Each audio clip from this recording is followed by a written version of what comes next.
Social media पे, web series में, TV shows में स्लैंग वर्ड्स का यूज बहुत ज्यादा होता है। आज के वीडियो में आप समझोगे कि स्लैंग वर्ड्स क्या होते हैं और 10 मोस्ट कॉमन स्लैंग वर्ड्स जो कि आपके लिए जानना जरूरी है अगर आप अपडेटेड रहना चाहते हो। Hi, my name is Trilekha. I am a CELTA certified ESL tutor from University of Cambridge. I'm also a corporate communication skill and soft skill trainer, and you're watching my channel Lot to Learn.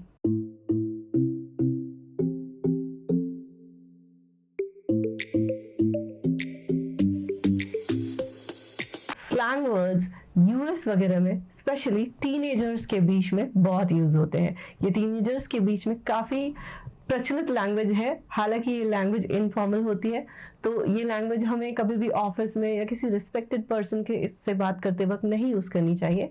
ये आप अपने age group में बड़े ही informal वे में use कर सकते हैं। वैसे स्लैंग वर्ड्स को बहुत अच्छा नहीं माना जाता, पर क्योंकि सोशल मीडिया पर स्लैंग वर्ड्स छाए हुए रहते हैं, तो आपको उन स्लैंग वर्ड्स के बारे में पता होना चाहिए जो कि आजकल पॉपुलर है। स्लैंग वर्ड्स जितनी जल्दी ट्रेंड में आते हैं उतनी जल्दी ही वो ट्रेंड से बाहर भी हो जाते हैं, पर कुछ एक एवरग्रीन रहते हैं। तो आइए देखते हैं कौन से हैं वो 10 मोस्ट पॉपुलर स्लैंग वर्ड्स जिनके बारे में आपको पता होना चाहिए। सॉल्टी। इससे पहले मैं आपको कुछ इसके बारे में बताऊं, मैं आपसे इसके बारे में कुछ शेयर करना चाहूंगी। मैं शॉर्ट्स देख रही थी और मैंने शशि थरूर जी को देखा किसी के साथ कॉन्वर्सेशन में, and the guy was trying to test his English. Obviously Shashi Tharoor ji की इंग्लिश काफ़ी अच्छी है, बट क्योंकि ये स्लैंग्स हैं और ये बहुत ज़्यादा यंगस्टर्स में पॉपुलर होते हैं, तो आई गेस उसने डिलिबरेटली ये स्लैंग्स चूज़ किए थे उनसे पूछने के लिए, और वो अनफॉर्चुनेटली इसका जवाब नहीं दे पाए थे। उनको समझ नहीं आता सॉल्टी का मीनिंग क्या होता है, क्योंकि ये स्लैंग की तरह यूज़ होता है तब। तो आइए देखते हैं सॉल्टी का मीनिंग क्या होता है। सॉल्टी होता है बहुत ही ज़्यादा जब कोई चिड़चिड़ा या अनॉयड होता है, तब हम उसे कहते हैं सॉल्टी। और इसे सेंटेंस में कैसे यूज करते हैं? Why are you being so salty? I'm not going to ask her out for a movie. She seems a bit salty. Situationship. Situationship romantic relationship होता है दो लोगों के बीच में, जो कि अनडिफाइंड होता है, जिसका कोई लेवल नहीं होता, जिसमें कोई भी कमिटमेंट्स नहीं होते, लॉन्ग टर्म कोई प्लानिंग नहीं होती, बस two people are involve with each other. तो इसे कहते हैं सिचुएशनशिप।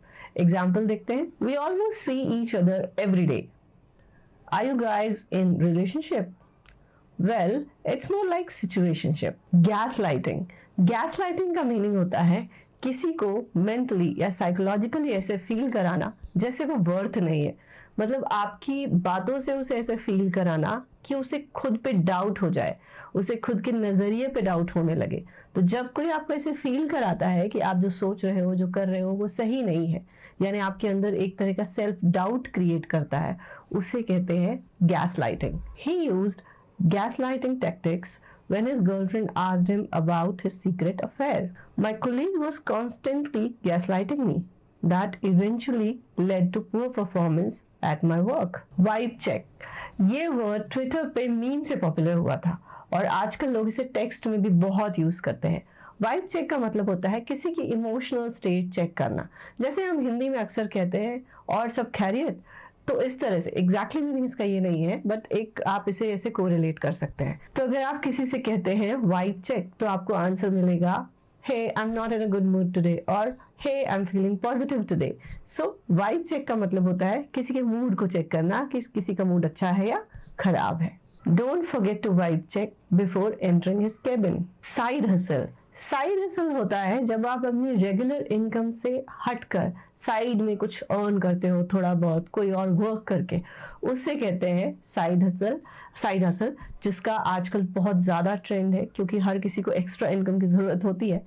तो साइड हसल को एग्जाम्पल में आप कैसे यूज़ करोगे?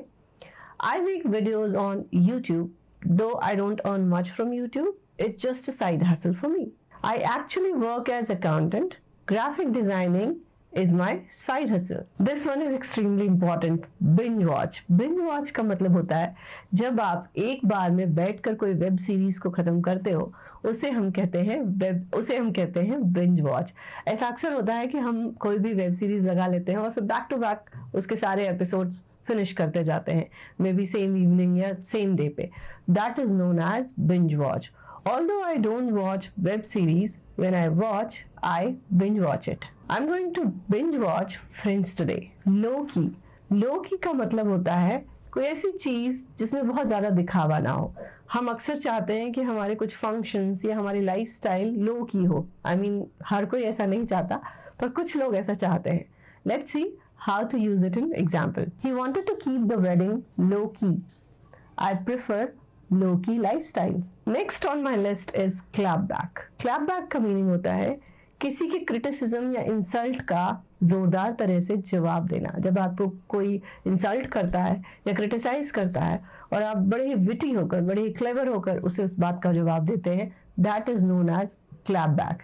अब ये रिटन भी हो सकता है और स्पोकन भी हो सकता है। She clap back at him in a mature way. Learn to speak first. He clap backed. Savage. Savage का मतलब होता है someone who is very brutal. कोई बड़ा ही कठोर किस्म का, मतलब वो अपने एक्शंस के बाद क्या consequences होंगे इसके बारे में ज्यादा सोचता नहीं है एक्शन करने से पहले। उस तरह के व्यक्ति को हम कहते हैं savage. She is such a savage. I wanted to see how savage you can be. Last on my list is woke. woke का मतलब होता है किसी भी तरह के भेदभाव या डिस्क्रिमिनेशन को लेकर जब आप अपडेटेड रहते हो या अवेयर रहते हो, वेल इन्फॉर्म्ड रहते हो, उसे कहते हैं वोक। आप अक्सर देखोगे सोशल मीडिया पे किसी भी डिस्क्रिमिनेशन या किसी भी इस तरह की इंफॉर्मेशन के बारे में कुछ लिखा होगा और फिर नीचे लिखा होगा #stay woke, यानी अवेयर रहिए। So that is woke. So that's it for today. I hope you liked the video. If you want me to make more such videos, do let me know in the comment. If you are new here, please subscribe to the channel and press the bell icon. Thank you so much for watching me.